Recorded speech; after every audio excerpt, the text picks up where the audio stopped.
Ready? Okay, thanks everyone. Creighton has joined us, and first we're going to have a few questions from Marcus Zagorowski. Use the raised hand feature, and we will call on you, and we're going to go first with Matt DeMarinis, White and Blue Review. Matt, go ahead. Thanks, John. Hey, Marcus.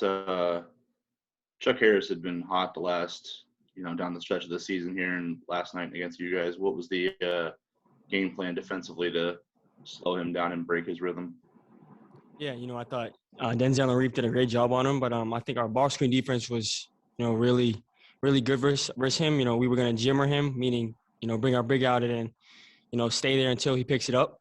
And I thought Christian and Ryan did a great job of, making it tough for him, as well as Reef and Denzel. But it was a great effort for us on both ends of the floor. John Neotella. You guys put up 93 points on them in Omaha, and I'm sure you knew they were going to make some adjustments. How did you try to tweak your game plan at all, or did you, in terms of getting ready for playing them again 5 days later? I mean, our coaching staff does a great job of, telling us, how they're going to guard us, whether they're going to switch, whether they're going to, hedge the screen or, just try and drag it out. And, we had a game plan for all three of those. And, we just have a lot of unselfish guys who just make the simple, easy read. And, I think that's what we did tonight, and that's what we need to do moving forward. Joe Nugent.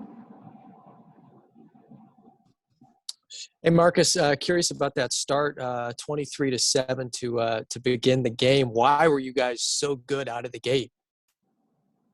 I just think, everyone in that locker room was really hungry to, get going, playing one of the, greatest arenas in the world. And, I just think we had some juice going, and, that's what we got to do going forward. It's March, and, having that mentality early on, and then it carries throughout the game, and, for sure.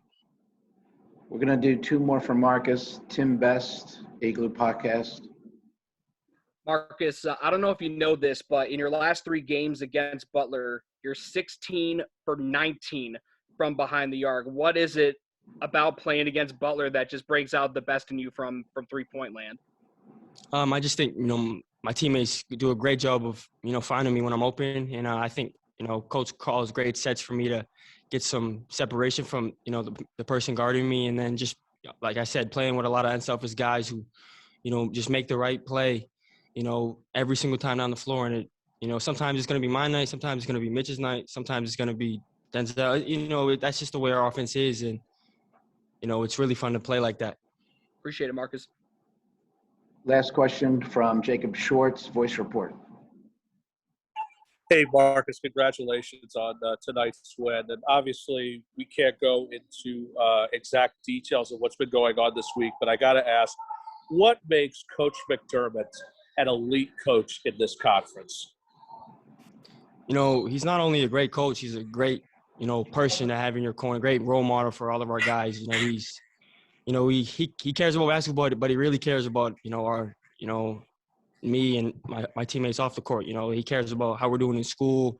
He keeps in contact with our families. He's just a, great mentor to have. And, he's just a great coach. There's nothing else to it. He's a great coach on the floor, someone he'll be in my corner for the rest of my life. And, it's great to have him, on our sideline. I feel really good when he's out there running the show. Marcus, thank you very much for your time. We appreciate it. Thank you, guys. We'll have Coach in just a second here.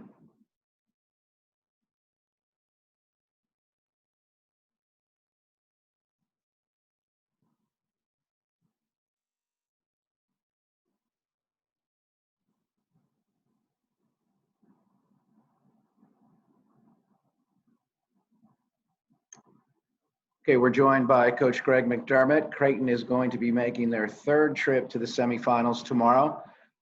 Coach, if you'd like to make an opening statement, and then we can have a few questions. Yeah, I just, really, really proud of our guys. Their preparation was really good this week. They're obviously were really connected tonight on both ends of the floor. Sharing the basketball with 22 assists and then trying to disrupt with what Butler was trying to do offensively and get stops and get out in transition, which we thought was really critical. So, it's a special group of guys, and they've had a lot of success the last 2 years in this league, and I really wanted them to enjoy tonight and enjoy March.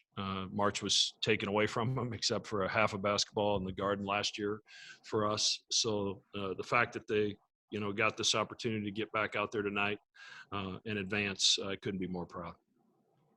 Questions, Matt Diemer, and it's your first, white and blue.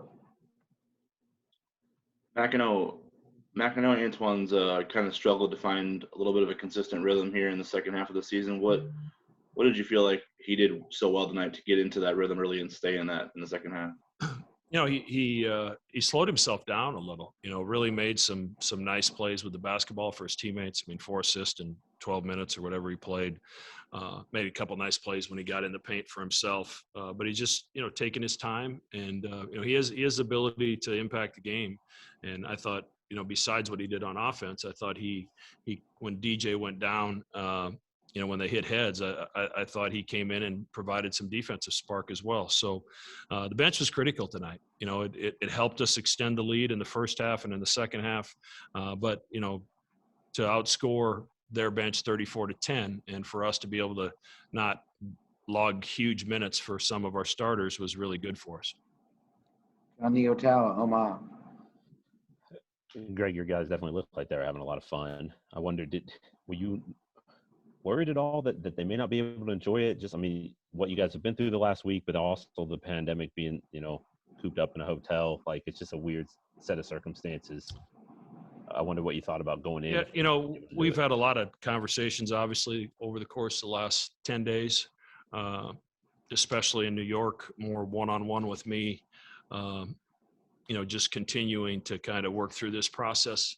But the message I left all of them with is you have to enjoy this. Life's too short, and you've got a great opportunity in front of you. And we're at our best when we're hooting and hollering and smiling and laughing.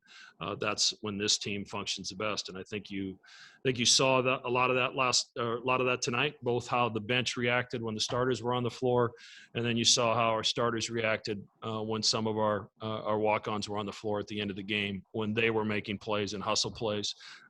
We've built this program on culture, and to have good culture, you have to have good people. And I have good people, and that's why we've been able to get ourselves through a very difficult situation. Joe Nugent, you're next, Joe. It's a great start, obviously 23-7. Do you think the things that you were just talking about is why you guys were able to jump out to that good start? Was it tied into that, or was it more basketball related? Yeah, I think obviously we played really good basketball, and we were able to establish some pace Saturday in that game against Butler. We thought that was really critical again tonight, especially with them playing an overtime game yesterday, to really try to turn up that heat and get out in transition and try to make some things happen. And that starts on the defense, man. You have to get stops first, and I thought our guys were able to do that. We'll go one more question for Coach. Matt DeMarinis, you get the last one. Lucky Mac, I know you've had right, yeah. Mac, you've had a long, close relationship with Steve Murphy. I was just wondering if you noticed the players' reaction to when Andrew hit that shot, that you kind of mobbed him, and kind of what that moment was like. Well, finally, a Murfeld made a big basket at a critical time, so it was good to see. But no, that's a really proud moment for a really special family. Murph's been with me from day one here at Creighton for 11 years, and I've watched Andrew grow up, and obviously, their family is really close to ours. So to have that happen is pretty cool, and to see the way his teammates supported him, and then I think how the team and the coaching staff was so happy for Steve when that happened as well. So that group of guys has meant a ton to our program, and they get us ready every night. And it was really fun to see, several of those guys go out and make an impact tonight on this floor. It's something they'll never forget. Greg, thanks for your time. We'll see you tomorrow. Thank you.